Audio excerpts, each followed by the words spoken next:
So welcome to another video, and today we're going to be tearing down the XM1 Endgame Gear here.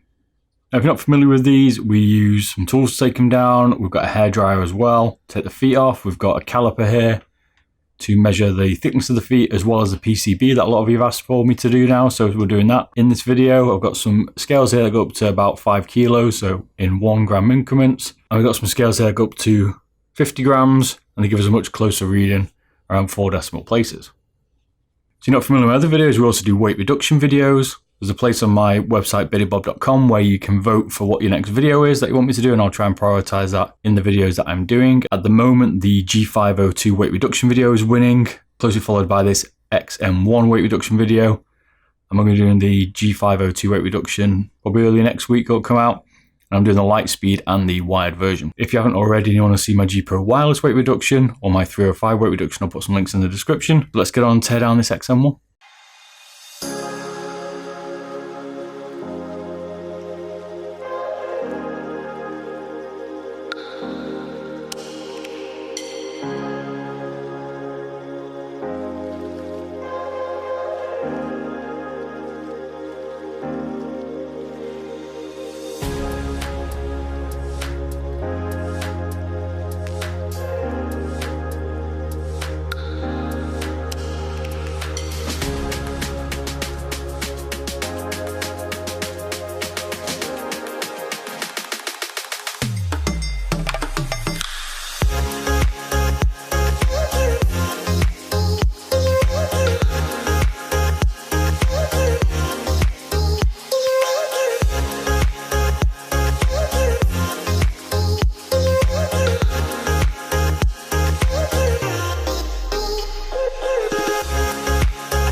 out, shimmy yeah. We could unwind if you just let me. Shimmy out, shimmy yeah. Bump it and grind, let's go the way. Shimmy out, shimmy yeah. Drinks in the air now, let this moment. Shimmy out, shimmy yeah. Tropical vibes are taking over.